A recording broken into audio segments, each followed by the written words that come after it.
لیکن کسی خاص شاعر سے متاثر؟ سب سے متاثر ہوں. ان کو بڑی کریز ہوتی تھی. مجھے یاد ہے فرحاد صاحب جب اوپر چڑھتے تھے ہم اس کے پیچھے پیچھے ہوتے تھے. کیوں آتے آج چوزن تھکت سنت پیومت عذاب میون یہ دل ادوست داغوت بتاب تاب میون. آدمی مجبور ہو کر صورتیں تکتا رہا, زندگی بکتی رہی سوداگروں کے درمیان. ایشین میل پوڈ کاسٹ ٹاک دیکھنے اور سننے والوں کو رشید راحل کا سلام پہنچے.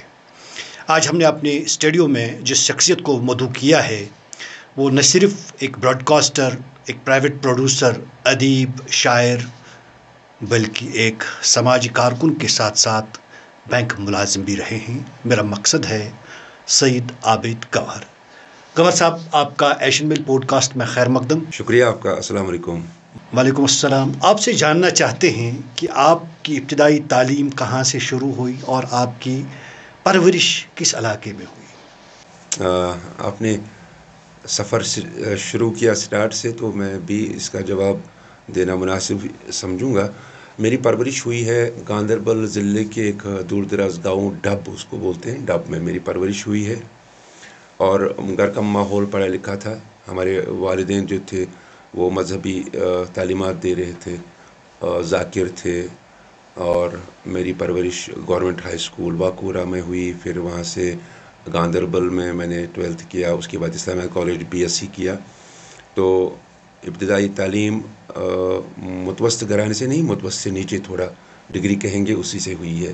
متوسط بھی نہیں تھی, تو غربت بھی دیکھی ہے. مجھے یاد ہے ہمارے باپ داداؤں نے بہت غربت دیکھی. وہ مجھے کہانیاں سناتے تھے اپنی غربت کے. لیکن تھوڑا ماحول ٹھیک ہوا تھا جب میری فکر بالغ ہو گئی. تو اسی یہ مقصد تھا کہ پڑھنا لکھنا ہے اور کچھ نہیں کرنا ہے, بس پڑھائی آپ کی منزل ہے. اس پڑھائی میں میرے والد صاحب کا یہ شوق تھا کہ میں انجینئر بنوں. وہ بڑے خواب دیکھتے تھے میں انجینئر بنوں, اسی لیے نان میڈیکل سبجیکٹ لیا. ان دنوں میڈیکل سبجیکٹ 1980s کی بات ہے, میڈیکل سبجیکٹ لینا بڑا مشکل کار ادارت سمجھا جاتا تھا.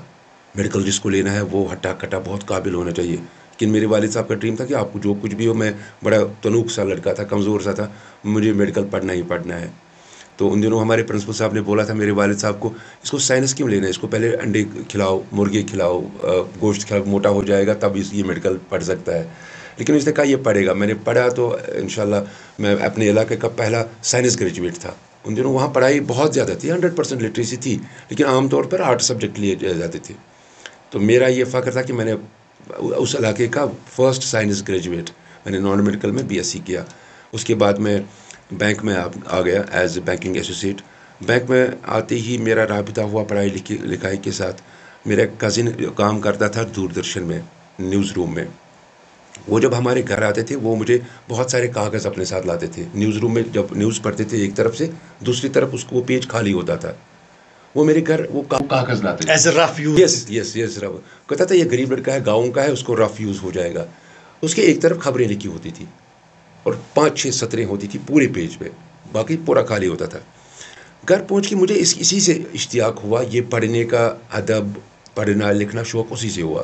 جب میں اس پیپر کو دوسری طرف پلٹاتا تھا میں دیکھتا تھا وہاں نیوز لکھی ہوئی ہے, وزیر فلانی یہ کیا وہ کیا یہ کیا. تو مجھے پڑھنے کا شوق اس سے ہوا. اس نے مجھے یہ تحریک دی کہ پڑھائی کیسے کی جاتی ہے, لکھا کیسے جاتا ہے, اور یہ لوگ کیسے پڑھتے ہیں. پھر TV پہ بلیک اینڈ وائٹ زمانہ تھا, تو اس چیز نے مجھے تحریک دی کہ آواز دینا, پڑھنا لکھنا, اور اچھی ہینڈ رائٹنگ وہ ہوتی تھی. اس سے میری ہینڈ رائٹنگ بھی اچھی ہوئی, تحریک ملی اس سے, اور بولنے کا اتفاق اسی سے ہوا. تو یہ وہ زمانہ تھا. اس کے بعد میں آیا بینک میں آتے میں نے کہا اب میں ریڈیو میں گیا, دوردرشن گیا. اچھا دوردرشن ایک اتفاق کی بات ہے, ہمارے گاؤں میں ہمیں black and white television تھا. وہاں پر بامن ایک پروگرام ہوا کرتا تھا دوردرشن پہ سنڈے کا. ایک روز میں ہم اپنے TV پہ گھر میں دیکھ رہے تھے, انہوں نے ایک کمپٹیشن دیا بچوں کو, جو گھر میں وہ پروگرام دیکھ رہا ہے وہ مضمون لکھے. ان دنوں راکیش شرما خلا میں گئے تھے, ہندوستان کے پہلے خلا باز تھے. انہوں نے ٹاپک دیا, کشمیری میں تھا اگر بہ خلا باز آسا. مجھے کیونکہ اس طرف تھوڑا دھیان گیا تھا, میں لکھوں گا, مجھے بڑا اشتیاق تھا. میں نے بھی لکھا اگر بہ خلا باز آسا, لیکن لکھا کس پہ, پوسٹ کارڈ پہ. وہ 35 پیسے کا آتا تھا, وہ گرین کلر کا. تو اسی پہ میں نے لکھا اگر بہ خلا باز آسا. ہینڈ رائٹنگ میری ماشاءاللہ اچھی تھی اردو میں، کشمیری میں کوشش کرتا تھا. جب میں نے لکھا یہ 81 کی بات ہے، بس بھیجا. اس کے بعد کوئی عطا پتہ نہیں ہوا. 2-4 سنڈے ہو گئے تو میں یہی بامن دیکھ رہا تھا، انہوں نے میرا نام پڑھا. فرسٹ پوزیشن ہمارے جو انعامی مقابلہ ہے اس میں سید عابد جیتا ہے. ہم وہ یہاں کسی وجہ سے یہاں نہیں آ پائے ہیں، حالانکہ مجھے جانا تھا ادھر. انہوں نے پتہ نہیں کیسے مجھے جانا تھا، یہ مجھے پتہ نہیں، لیکن انہوں نے پڑھا. انہوں نے کہا کہ یہ لڑکا یہاں نہیں آیا ہے، ہم اس کا وہ مضمون پڑھتے ہیں. انہوں نے مضمون پڑھا اور مجھے 50 روپے کی چیک پھر گھر آ گئی. وہ میری پہلی کمائی تھی اس لکھائی پڑھائی سے. 50 روپے انہوں نے مجھے گھر بھیجے. میں نے مضمون لکھا تھا اگر بک خلاباز آسا. خیر یہ زمانہ گزر گیا. اس کے بعد جب میں بینک میں آیا، ریڈیو میں آیا، پھر میں نے BSc کے بعد میں نے کیا اگنو سے. مجھے بڑا شوق تھا اس جرنلزم کا، لکھنے کا، پڑھنے کا. میں نے ماس کام کیا، masters in journalism and mass communication IGNOU سے، بینک میں ہوتے ہوئے. اور بینک میں ہوتے ہوئے میں ریڈیو گیا، میں نے آڈیشن دیا، میں اناؤنسر ہو گیا بینک میں. اس کے بعد دوردرشن گیا، وہاں کافی سارے پروڈیوس کیے، کافی سارے پروگرامز ایز فری لانسر. ان دنوں ان کو CBR بولتے تھے. CBR میں ہر کوئی پرائیویٹ پروڈیوسر اپنا پروجیکٹ دے سکتا تھا اور وہ چلاتا تھا. میں نے تقریباً 30-40 ڈاکومنٹریز بنائی دوردرشن کے لیے. اس دوران سنا ہے کہ ملازمت کے ساتھ ساتھ آپ پارٹ ٹائم جاب کسی اخبار میں بھی کرتے تھے، کہاں تک صحیح؟ ہاں بالکل صحیح ہے. اچھا یہ بھی اتفاق ہے، اتنے سارے کام میں کرتا تھا ایک بینک میں ہوتے ہوئے بھی. جو بینک بہت مشکل کام مانا جاتا ہے. بینک میں ٹائم نہیں ہوتا ہے، سر درد ہوتا ہے جب آفس سے نکلتے ہیں. لیکن میں وہ بندہ تھا جو بینک میں فراغ دلی کے ساتھ، ایمانداری کے ساتھ اور بڑے قابلیت کے ساتھ کام بھی کرتا تھا. اور اس کے بعد ریڈیو جاتا تھا، اس کے بعد اخبار جاتا تھا. یہ صحیح ہے. میں بینک میں ایز میڈیا مینیجر بھی تھا اپنی فٹ بال ٹیم کا. سپورٹس کا بڑا شوق تھا، ہم بچپن میں کرکٹ کھیلا کرتے تھے. تو اس کے بعد بینک نے مجھے اپنے میڈیا مینیجر بنایا اپنی فٹ بال ٹیم کا. اس دوران مجھے رابطہ ہوا سری نگر ٹائمز کے ساتھ، یہاں کا مقبول اردو پیپر. میں وہاں گیا، میں ان کو پریس ریلیز بھیجا تھا لکھ کے کاغذ پہ. میں وہاں پہنچا تو مجھے صوفی صاحب مل گئے، اللہ ان کے گھر کرم. انہوں نے مجھے بڑا حوصلہ کیا، کہا آپ بڑا اچھا لکھتی ہو، مجھے آپ کی ہینڈ رائٹنگ بہت اچھی لگی. وہ بڑی خوش ہوئے. آج کل کے لڑکوں کو اتنی اچھی، اس کے سامنے میں لڑکا ہی تھا، ہینڈ رائٹنگ اتنی اچھی اور سپورٹس لکھتا ہے اردو میں. سپورٹس انگریزی اخباروں کا کام ہوتا ہے، لیکن سری نگر ٹائمز کو یہ افتخار حاصل ہے، اس نے لوکل سپورٹس کو کافی پروموٹ کیا. ان کا ایک فل فلیجڈ سپورٹس پیج ہوتا تھا. صوفی صاحب نے کہا ہاں اس کے پاس دیتا ہوں یہ پریس ریلیز، لیکن ہمارے یہاں آیا کرو، آپ آؤ گے ادھر؟ میں نے کہا میں بینک میں جاب کر رہا ہوں، میں نہیں آ سکتا ہوں. انہوں نے کہا وہ ہم پر چھوڑ دیجیے، ہم آپ کو یہاں آنے دیں گے. مجھے یاد ہے بشیر احمد بشیر صاحب نے ان دنوں کے ہمارے چیئرمین جو تھے اس کو فون کیا، اس لڑکے کو آپ چھوڑیے، 4 بجے کے بعد ہمارے آفس آئے گا. پھر میں 4 سے 6-7 بجے تک سری نگر ٹائمز جایا کرتا، میں سپورٹس پیج لکھتا تھا. اور انہیں دنوں جاویداں انہوں نے ایک اور پیپر نکالا. انہوں نے دیکھا کہ ہمیں بندہ مل گیا لکھنے کے لیے، تو جاویداں انہوں نے ایک ویکلی ایک میگزین نکالا سری نگر ٹائمز نے. اس کے لیے میں بہت سالوں تک لکھتا رہا، لوکل سپورٹس کو کور کرتا رہا. تو یہ مجھے افتخار رہا.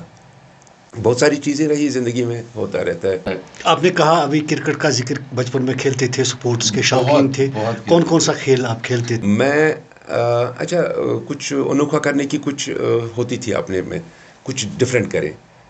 ہم جب کھیلتے تھے میں سپن بالنگ کرتا تھا، آف سپن. اس علاقے میں خالی میں تھا جو آف سپن کرتا تھا.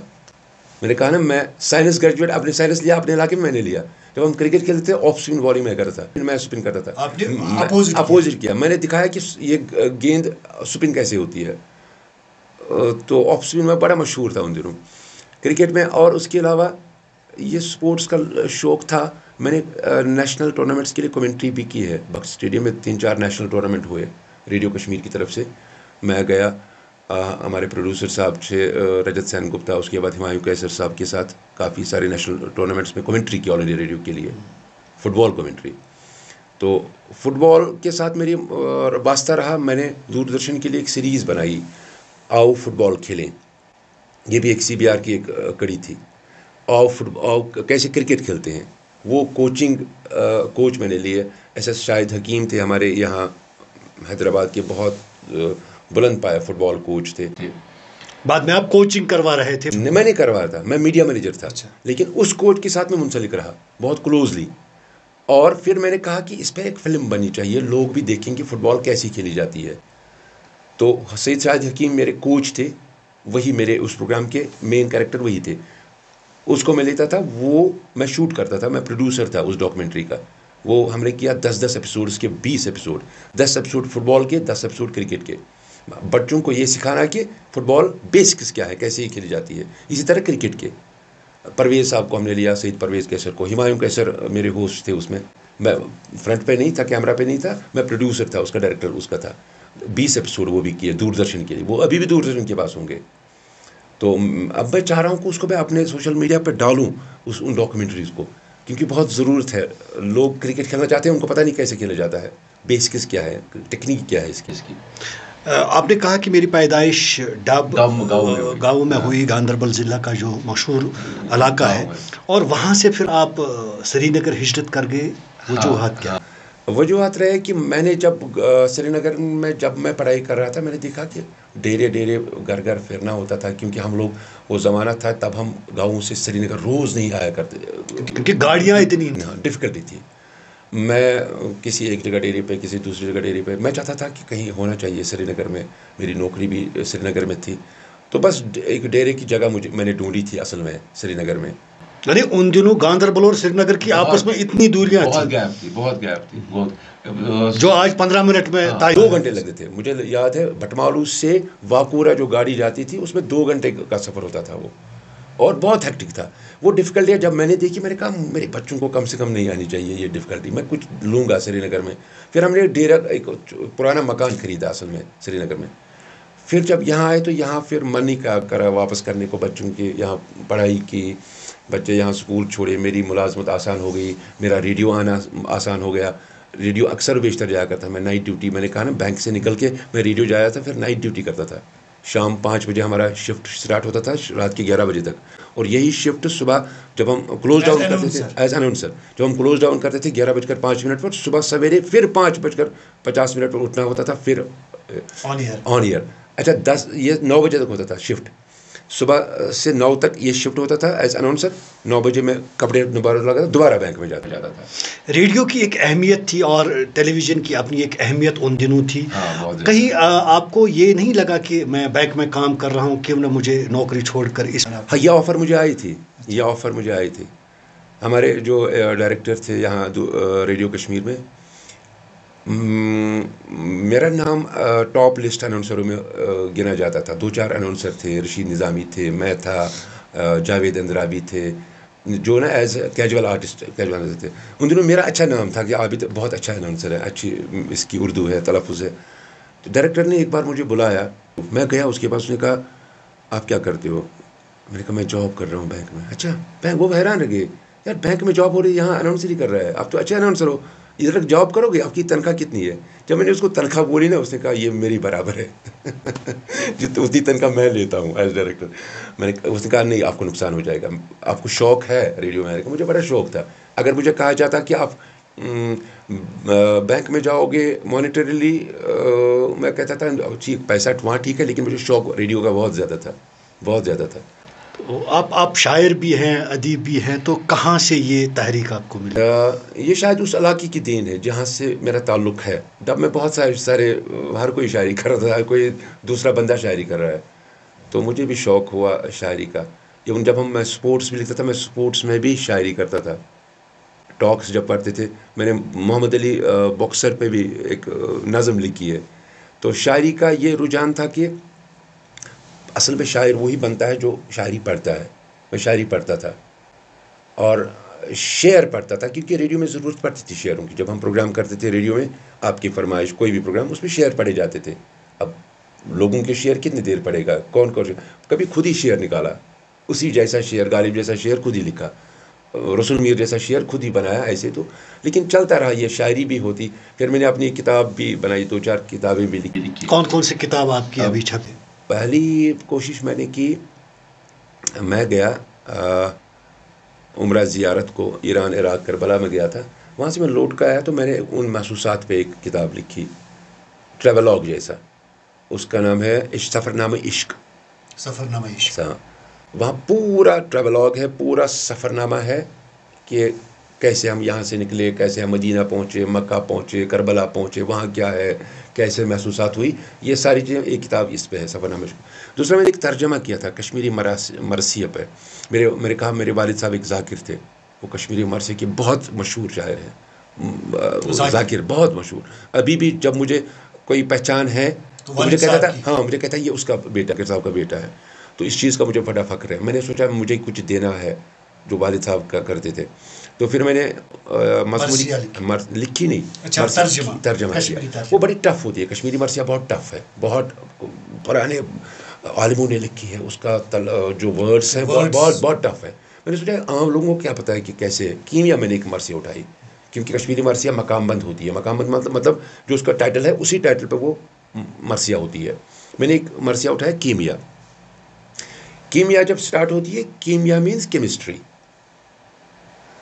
تو اس میں اس مصنف نے کتنی باریک بینی اور جتنی تدبر سے, کتنے عالمانہ بلاغت سے اس نے وہ مرثیہ لکھی. میں نے اسی کا اردو ترجمہ کیا. پھر میں نے اس اردو ترجمے کو انگریزی کیا, تاکہ جو چھوٹے چھوٹے نوجوان ہیں جن کو کشمیری آتی نہیں, یا بڑے بھی جن کو کشمیری بڑے بڑے ورڈز کا, فارسی ورڈز کا, کشمیری ورڈز کا, ٹف کشمیری ورڈز کا مطلب سمجھ نہیں آتا ہے. تو اس کا میں نے وہ کیا. یہ کتاب تھی مضمونی کیمیا, انگلش میں بھی ٹرانسلیٹ کی, اردو میں بھی ٹرانسلیٹ کی. تو اس کے بعد میں نے دعائے کمیل, ایک حضرت علی علیہ السلام کا ایک مشہور دعا ہے ان کی, دعائے کمیل, جس کو پڑھنے کی بڑی فضیلت سمجھی جاتی ہے. اس کا میں نے کشمیری ٹرانسلیشن کیا. میں نے کہا لوگ دعا تو پڑھتے ہیں, اب ان کو پتہ ہی نہیں ہم کیا پڑھتے ہیں, ہم کیا پڑھتے ہیں. میں نے اس کا کشمیری ٹرانسلیشن کیا, اس کو اپنے فیس بک پہ ڈالا. بڑا پسند کیا اس کو لوگوں نے, کیونکہ میں نے بہت انکساری سے وہ دعا پڑھی. اس کا کشمیری ترجمہ سمپل. کیونکہ آپ نے کہا کہ میں ریڈیو کے ساتھ بہت زیادہ منسلک تھا. جب ریڈیو پہ کوئی پروگرام ہوتا تھا یا خبر پڑھی جاتی تھی تو ہر روز صبح سویرے ایک ریویو میٹنگ ہوتی تھی, اور پھر اگر کسی اناؤنسر کو کوئی غلطی ہوتی تھی تو اس کو پوچھا جاتا تھا. اس کے برعکس آج جب ہم ریڈیو سنتے ہیں یا دوردرشن سنتے ہیں, بہت ساری غلطیاں پروڈیوسروں کو ہوتی ہیں, اناؤنسر کو ہوتی ہیں. تو کیا تب اور اب کے ریڈیو میں کیا فرق سمجھتے ہیں؟ ریڈیو مجھے لگتا ہے وہ مادھیم تھا, وہ میڈیم تھا جہاں بہت کچھ سیکھنے کو ملتا تھا. مجھے یاد ہے میرے ڈائریکٹر نے ایک بار کہا کہ ذرا لفظ فیاض پڑھو, اس کے بعد پھول پڑھو. تو میں نے پڑھا, کہا ڈفرینس اس میں بتا, مجھے آواز الگ الگ ہونی چاہیے. یہ پھول کیسے نکلتا ہے, یہ پے دچشم سے نکلتا ہے, اس کی الگ آواز ہے, اور فیاض یہ پھے سے ہے. یہ چیزیں بہت باریک بینی سے سنی جاتی تھی. خیال, کال, کھال, کال, کھال, بہت سمجھ اس میں دچشم ہے, یعنی دچشم, پے, پھے, بے, ان چیزوں کا بڑا بہت خیال رہتا تھا. یعنی جب, اور یہ ریڈیو میں بہت اچھی چیز یہ ہے کہ جب ہم لائیو بولتے تھے, مجھے بولنا ہے کچھ, لیکن کبھی بھی وہ لکھے بغیر نہیں ہوتا تھا. ہر کوئی لفظ ان رائٹنگ ہوتا تھا ہمارے سامنے, لیکن سننے والوں کو کبھی نہ لگے کہ یہ کسی سے پڑھتا ہے. یعنی آپ کا تلفظ, آپ کا انداز ایسا ہونا چاہیے. مثلا ہم بڑھتے تھے, ہم ریڈیو کشمیر سری نگر سے آپ سے مخاطب ہیں, یہ کبھی ہم زبانی نہیں بولتے تھے, یہ کاغذ پہ, یہ بھی کاغذ پہ لکھا ہوتا تھا. میڈیم میں 268.81 میٹر, ہمیں یاد ہے یہ کیا پڑھنا ہے, لیکن پھر بھی لکھا ہونا چاہیے. وہاں رسک نہیں لی جاتی تھی کہ آپ کچھ غلط پڑھو, یا پوچھا جاتا تھا. بہت پوچھتاچھ تھی. اور آج کل نہیں پوچھا جاتا ہے. ریڈیو کا زمانہ, اور اس کا اثر کیا ہے ہماری جو پود ہے, جو ریڈیو سننے والے ہیں یا جو اخبارات پڑھنے والے ہیں, جو غلطیاں, فاحش غلطیاں زبان اور ادب کے لحاظ سے کیا اثر؟ وقت نے اس پہ ایک دھول ڈالی. یہ جو ریڈیو جرنلزم ہے یا ریڈیو براڈ کاسٹنگ ہے, کیونکہ سوشل میڈیا کا زمانہ آ گیا, اس نے اس کو پیچھے تھوڑا چھوڑ دیا. ایک زمانے میں, آج بھی ہے ریڈیو میں, آج بھی وقار ہے ریڈیو میں آج بھی, لیکن وہ جو اکاؤنٹیبلٹی ہے وہ نہیں رہی ہے. احتساب جس کو کہتے تھے, حساب لینا, آپ نے کیا بولا, کیوں بولا. آج کل میں سنتا ہوں, اگر ہم نیوز بھی سنیں گے, کوئی اناؤنسمنٹ سنیں گے, اس میں 1000 غلطیاں ہیں, وہ غلط پڑھتا ہے, اس کو پتہ ہی نہیں میں کیا پڑھتا ہوں. اور تب سنا جاتا تھا بہت باریک بینی سے. اور نیوز ریڈیو کی اپنی پہچان تھی, اور وہ لائیو عبدالرشید خبر پڑھتے تھے, عبدالحاد فرحات پڑھتے تھے, بہت سارے ایسے, یہ کاشانی صاحب اللہ ان کو مغفرت. اور ان کو بڑی کریز ہوتی تھی. مجھے یاد ہے فرحات صاحب جب اوپر چڑھتے تھے, ہم اس کے پیچھے ہوتے تھے, کیوں آتے ہو. فرحات صاحب کا وہ تلفظ زبردست ہوتا تھا. پھر وہ الگ بولتے, اچھا بولتے وہ نارمل تھے, لگتا نہیں کہ وہی فرحات صاحب ہے جس کی ہم نیوز سنتے. لیکن جب وہ اندر جاتے تھے نا, پھر ہم اسٹوڈیو سے اس کی آواز سنتے تھے, گونجتی تھی آواز. جیسے میں جب ریڈیو بولتا تھا کوئی نہیں دیکھتا یہ وہی ہے جس کی اناؤنسمنٹ نے ابھی سنی، کیونکہ تب ہم اس کو پریزنٹ کرتے تھے اسی طرح سے. وہ پریزنٹیشن سم ڈفرینٹ ہوتی ہے، اس میں ماڈیول کرنا ہوتا ہے، اس میں آپ کو آواز میں ٹھہراؤ لانا ہوتا ہے، اس میں آپ کو مائک کی ڈسٹینس رکھنی پڑتی ہے. یوں ہی ہم باتیں کرتے ہیں تو ایسا چلتا رہتا ہے، کہ جب آپ مائک پہ بولتے ہیں ٹھہراؤ، گرام آپ کے ہونی چاہیے، آپ کا تلفظ صحیح ہونا چاہیے، آپ کا پریزنٹیشن ہونی چاہیے. یہ چیزیں ریڈیو کی یہ تکنیک ہے. بہت کچھ سیکھا ہے میں نے ریڈیو سے. میں ریڈیو کا بہت مرہون منت ہوں. اس نے مجھے جگہ دی، ہمیشہ اپریشیٹ کیا. کن خاص لوگوں سے ریڈیو میں آپ نے سیکھا ہے؟ یہ جیسا ہم نے کہا فرحات صاحب سے بہت ملاقاتیں، شروع کی ملاقاتیں مجھے یاد ہیں. اس کے بعد ایک عجیب مسئلہ ہے کہ میرا نام ہے سید عابد حسین اصل میں. پھر شروع میں 81 کی بات ہے، رفیق مسعودی صاحب یوانی میں کرتے تھے پروگرام اسن تو لسن. ایسے ہی کہا کیا لکھو گے؟ میں نے کہا سر جو آپ کہیں گے. کہا مزاحیہ آئے گا لکھنا؟ مزاحیہ لکھو، کوئی بھی مزاحیہ ٹاک لاؤ. ہم کھاتے تھے وہ ہاک بت. اس معاملے میں نے پنس دہ دش کس ہاکس ست بت کھیوان یل تم نصف رات سن سہ کووک یخنہ پھول یاد پیوان. یہ میں نے جب لکھا، میں مزاحیہ ٹاکس لکھتا رہا. تو مزاحیہ ٹاکس لکھتے لکھتے اس مسعودی صاحب نے مجھے کہا سید عابد حسین کچھ اور اس کو بڑھاؤ. یہ اس کو لگا کہ یہ شاید کوئی مذہبی نام ہے، کوئی مذہبی تقریر کرنے والا نام ہے. اس نے کہا اس کو یہ گور لکھو، اس کو عابد گور بناؤ. عابد گور یہ ٹاک پیش کرے گا. مزاحیہ میں لکھا، اسپورٹس میں نے لکھا. CBS پہ میرے بہت دلچسپ پروگرام کیے، دلچسپ معلومات پہ پروگرام کیے. اسپورٹس بہت کور کیا، بہت نریشن دی، بہت کچھ لکھا، ڈاکومنٹریز لکھی اسپورٹس پہ. شاعری جو آپ نے لکھی ہے، کوئی شاعرانہ کلام آپ کا جو آپ ہمارے ناظرین کو سنانا چاہتے ہیں؟ قابل احساس میری ریسنٹلی کتاب نومبر میں، وہ بائلنگول ہے، اردو اور کشمیری میں. اردو میں کچھ ہمارے ناظرین کو سنائیے. ہاں میرے پاس سنا سکتے ہیں، لیکن شاعری کو یاد نہیں رہتا خود کا کلام. سچ میں دوسروں کا یاد رہتا ہے. میں کوشش کروں گا اگر میرے پاس یہاں ہوگا. ایک کشمیری ایک غزل ہے، وہ آز چھ تھکت ژھنتھ پیومت عذاب میون، یہ دل اداس داغ وتھ بےتاب تاب میون، بےتاب تاب میون، پژھے کرم نہ کٲنٛسہِ زانٛہہ ونیوم دوستن، پھٹر پھٹر سُہ چوٗر گوٚو خیال خواب میون. تو اسی طرح اردو میں بھی لکھے ہیں کبھی. حالانکہ اس میں تصحیح کی بہت زیادہ گنجائش ہے. میں اپنا کلام جب پڑھتا ہوں نا آج، مجھے لگتا ہے یار میں اس کو چینج کر سکتا ہوں. کچھ خامی ہے. ہاں، ہر روز اس میں تصحیح کی ضرورت لگتی ہے، حالات کی وجہ سے نہیں کچھ. یہ شاعری اچھی ایسی ہے، اسی لیے شاید لوگ نہیں. یہ بڑے بڑے شاعروں نے کہا ہے، بہت بڑے صوفی شاعروں نے کہا کہ جو علامہ اقبال جیسے صوفی شاعر جنہوں نے یہ کہا کہ جو ابتدائی میری شاعری ہے، اس شاعری میں مجھے کہیں لگتا ہے کہیں گنجائش ہے، اب ٹھیک کر سکتا ہوں. ایک غزل میں نے لکھی تھی اردو میں، غور سے دیکھو ذرا اجڑے گھروں کے درمیان، حالات جب یہاں خراب سے دیکھو ذرا اجڑے گھروں کے درمیان، آئینے ٹوٹے پڑے ہیں پتھروں کے درمیان. آئینے آدمی مجبور ہو کر صورتیں تکتا رہا، زندگی بکتی رہی سوداگروں کے درمیان. قاتلوں نے جب محبت سے پکارا ہے ہمیں، ہم تڑپ کر آ گئے ہیں کھنجروں کے درمیان.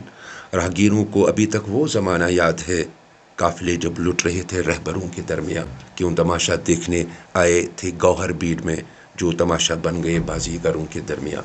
واہ، بہت خوب. یہ مجھے بتائیے عابد صاحب، یہ جو شاعری تو آپ نے کہا کہ گھر سے ہی تحریک ملی ہے، لیکن کسی خاص شاعر سے متاثر؟ سب سے متاثر ہوں. مجھے لگتا ہے میں بہت کم پائے کا شاعر ہوں اور سب سے متاثر ہوں. مجھے پتا ہے آپ بھی شاعری کرتے ہیں، میں نے آپ کا سنا ہے، میں آپ سے بھی متاثر ہوں. صحافتی میدان میں کام کرنا کار درد والا معاملہ ہے، اور اس کے ساتھ ساتھ بینک میں کام کرنا اس سے بھی بڑھیا کار درد معاملہ ہے. تو ان حالات میں گھریلو زندگی میں کوئی عمل دخل یا گھریلو زندگی جو تھی وہ کہیں پہ ڈگمگاتی تھی؟ مطلب آپ کے ریلیشنز میں، آپ کے بہن بھائیوں کے ساتھ ملاقاتیں، ان سے ملنا جلنا، شادیوں میں جانا، باقی کہیں ایسا محسوس کیا؟ زندگی میں ہر ایک انسان پہ پتہ ہے غالب کون ہوتا ہے؟ اس کا شوق. یہ آپ پر بھی ہوگا. جو آپ کا شوق ہوگا نا، جس کی طرف آپ کو زیادہ رجحان ہوگا، وہ چیز آپ کو متاثر کرتی ہے دوسری چیز. ہاں، ایک مثال میں بتاؤں گا. بدھوار کی آپ کی فرمائش میں کرتا تھا ریڈیو پہ. ہر بدھوار کو میری ڈیوٹی ہوتی تھی، شام کو لائیو ہوتا تھا پروگرام 10 سے 11 تک، آپ کی فرمائش. جس میں ہم لوگوں کے خطوط پڑھتے تھے، پھر گانا چلاتے تھے۔ ایک روز میری بیوی بیمار تھی، اس کی سرجری تھی، اور سرجری کی ڈیٹ یہی بدوار تھی۔ بدوار 3 بجے اس کو سرجری کی گئی سورا انسٹیٹیوٹ میں، شام کو میری ڈیوٹی تھی۔ وہ نکل گئی آپریشن تھیٹر سے، اس کو وارڈ میں لیا گیا، میں نے اس کے پاس گیا، میں نے کہا میں جا رہا ہوں۔ یعنی بیوی کا ہسبینڈ ہی جا رہا ہے، سب سے جس کو کیئر کرنا ہے وہی جا رہا ہے۔ میں ریڈیو گیا، یہ لگن کا مسئلہ ہے، مطلب میں نے متاثر ہوگی میری فیملی، انہوں نے فیل کیا ہوگا، لیکن میرے شوق کے آگے ہر کوئی چیز ہے، مجھے جانا ہے اور کمٹمنٹ ہے ریڈیو کے ساتھ۔ حالانکہ میں نے فون کیا تھا ریڈیو والوں کا کہ اگر کچھ ہوگا میں نہیں آ سکتا ہوں، کہا نہیں ایسا نہیں ہو سکتا، آج لائیو پروگرام ہے، یہ کوئی اور نہیں کر سکتا، یہ عابد گوہر کو ہی کرنا ہے، عابد گوہر کو ہی آپ کی فرمائش کرنی ہے، آپ کو آنا پڑے گا۔ میں آ گیا، لیکن شکر خدا کا اور اپنے فیملی ممبرس کا جنہوں نے سپورٹ کیا، انڈرسٹینڈ کیا، مجھے ہر وقت ساتھ دیا، کیونکہ بہت ٹائم میں نے گھر سے باہر گزارا، بہت ٹائم، جو ٹائم فیملی کا تھا وہ میں نے بینک میں 5 تک، 5 کے بعد یار نائٹ دیتا ہے، اور دوسری طرح نائٹ بھی کبھی دیتا ہے، 2 روز گھر سے باہر نکلتا رہتا ہے، گھر میں بچے ہیں، گھر میں فیملی ہے، وہ چیزیں متاثر ہوتی ہیں، لیکن شوق اتنا زیادہ ہے، لگن اتنی زیادہ ہے، جذبہ اتنا زیادہ کچھ کرنے کا کہ وہاں ساری چیزیں پھر ایک وہ بھی تھا زمانہ، ایک یہ بھی ہے زمانہ۔ جب آپ بچپن میں گاؤں کی زندگی گزار رہے تھے، پھر شہری زندگی میں آ گئے، تو کیا فرق آپ نے محسوس کیا شہری اور دیہی زندگی؟ دونوں میں الگ الگ خوبصورتی ہے، دونوں میں الگ الگ خوبصورتی ہے۔ گاؤں میں شانتی ہے، گاؤں میں ٹیلنٹ ہے، گاؤں میں زرخیزیت ہے، شہر میں چکا چوند ہے، شہر میں فیسلٹیز ہیں۔ آج مجھے لگتا ہے کہ آج کل کے دور میں گاؤں میں رہنا ہی ٹھیک ہے، صاف صفائی ہے، ماحول ہے، اچھا ہے، صفائی ہے، اپنا پن ہے، ہاں تازہ ہوا ہے، تو ٹھیک ہے۔ لیکن شہر میں بھی اپنی خوبصورتی ہے، اپنی مٹھاس ہے۔ میں لال چوک میں ہوں، 10 منٹ میں گھر پہنچ سکتا ہوں، گاؤں پہنچنا ہے تو 2 گھنٹے یا گھنٹہ لگے گا وہاں پہنچنے میں۔ گاؤں اور دیہات میں فرق مٹ گئے، فاصلے کم ہو گئے ہیں، لیکن فرق ضرور ہے۔ ایک اسٹوڈنٹ جب آپ رہے تھے ان دنوں، ایک گاؤں کے بچوں کو زیادہ یہ شدت سے محسوس ہو رہا تھا کہ ہم بھی سنیما ہال میں جا کر فلم دیکھیں، آپ وہ شوق رکھتے تھے؟ ضرور رکھتا تھا۔ ایک روز مجھے جانا تھا مذہبی مجلس میں، میں چھوٹا بچہ تھا، گھر والے سارے نکل گئے، ایک مجلس میں جانا تھا، سارے لوگ مجلس میں گئے، میں فلم دیکھنے گیا۔ پہلی فلم میں نے کبھی دیکھی ہے حاول سنیما میں، حالانکہ سارے لوگ کسی اور مقصد کے لیے آئے تھے، لیکن ان کو وہاں چھوڑا، خود فلم دیکھنے چلے گئے۔ فلم دیکھنے کا بڑا شوق تھا، اور فلمیں دیکھا کرتے تھے، شاعری کرتے تھے، کرکٹ کھیلتے تھے۔ وہ جوانی جیسے ہر کسی کی ہوتی ہے وہ ساری گزاری ہے۔ کھیل میں بڑے نٹ کھٹ بھی تھے، لیکن کچھ غلط نہیں کیا، کیونکہ فیملی کا اثر تھا، گھر میں ماحول تھا کچھ اور، سعید خاندان سے یار اس کو غلط نہیں کرنا ہے، اس کو وہ نہیں کرنا ہے، اس میں پڑھنا نہیں پڑھنا ہے، وہ چیزیں ذہن میں رہتی تھی۔ بچپن کے جو دوست ہوتے ہیں وہ ہمیشہ یاد رہتے ہیں، اور آپ کو جو گاؤں میں دوست تھے ان دوستوں کو آپ مس تو نہیں کرتے؟ بہت زیادہ، ابھی بھی یاد کرتا ہوں ان کو، اور بہت زیادہ مس کرتا ہوں اپنے دوستوں کو۔ بچپن کے دن بڑے حسین ہوتے ہیں، اور وہیں سے انسان خواب بنتا ہے۔ اگر میں کچھ ہوں آج کل، کچھ نہیں ہے، لیکن اپنی اچھی خاصی زندگی، مطمئن ہوں اپنی زندگی سے، لیکن جو کچھ بھی ہے وہ وہی خواب ہے۔ عابد گوہر اب ایک نام ہے ادبی دنیا میں، شاعری دنیا میں، یا براڈ کاسٹنگ میں، ایک نام آپ نے کمایا ہے۔ جو کچھ بھی ہے وہ ڈریم وہی سے ہے، پرانا ہوتا ہے، وہ ہوتا ہے بیج جب ہو جاتا ہے وہ زمین پہ ہی ہوتا ہے، بیج وہی کا ہے، اسی گاؤں کا ہے، انہی دوستوں کا ہے جو میرے دوست تھے۔ کچھ میرے دوست بالکل پڑھے لکھے نہیں تھے، لیکن بہت دل کے قریب، بہت قریب تھے۔ کچھ لوگ تھے، ہم شام کو نکلتے تھے گاؤں میں، پھر تبصرہ کرتے تھے زندگی پہ، حالات پہ، سیاست، کرکٹ، پالیٹکس، فلمیں، سب کچھ ہوتا تھا، لیکن وہی سے زرخیزیت ملی ہے۔ گاؤں کے بچے عابد گوہر کو آج کس نظر سے جانتے ہی نہیں ہیں عابد گوہر کو، جو آج کل کے بچے ہیں وہاں عابد گوہر کو وہ جانتے نہیں ہیں، کیونکہ وہ نئی نسل ہے۔ میری جو پود ہے، میری جو نسل ہے، میری جو ہم عمر ہے، وہ بھی میرے جیسے بڑے ہو گئے ہیں، اب وہ بچے نہیں رہے۔ کیا پیغام دینا چاہتے ہیں آپ اس نوجوان نسل کو؟ آج کل کی نوجوان نسل کو اگر سننا ہے، بہت کچھ سننا ہے ہم سے، بہت کچھ۔ ہم نے دیکھا ہے زمانہ، مینول زمانہ، ہم نے پین دیکھا ہے، کاغذ دیکھا ہے، لکھنا دیکھا ہے، موبائل نہیں دیکھا ہے۔ تب یہ وہ ایک دور تھا جب مینول دور تھا، بہت پرانا زمانہ تھا، سیدھی سادھی زندگی تھی۔ پھر آ گیا کمپیوٹر زمانہ، اب آ گیا موبائل زمانہ، تو ہم نے بہت دور دیکھا۔ یہ ٹرانزیکشن ہم ہی نہیں دیکھی، آپ نے دیکھی، میں نے دیکھی۔ آج کل کے بچوں کو ہم بہت کچھ ہم سنانا چاہتے ہیں، لیکن وہ سننے کے لیے تیار نہیں ہے آج کل کے بچے. وہ اپنے آپ کو بڑے سمارٹ سمجھتے ہیں، ان کو پتہ نہیں کہ یہ بھی کبھی سمارٹ رہے ہیں، انہوں نے بھی کبھی کچھ کیا ہے. یہ خاطر میں لاتے ہیں. لیکن پلیز اینڈ پلیز میری نصیحت آپ کو یہ ہے، میری گزارش آپ سب نوجوانوں سے، جو اگر ہمیں دیکھ رہا ہے کوئی، be humble, be loyal to your heart, be loyal to your parents.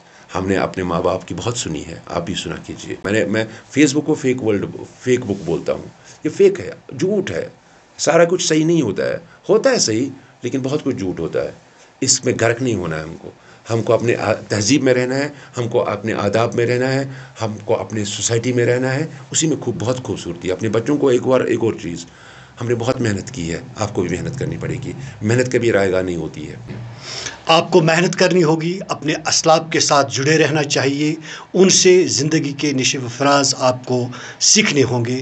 یہ تھے آج کے پوڈ کاسٹ میں ہمارے ساتھی عابد گوہر صاحب. انشاءاللہ اگلے پوڈ کاسٹ میں کسی اور شخصیت کو آپ کے سامنے روبرو کریں گے. تب تک کے لیے اللہ نگہبان.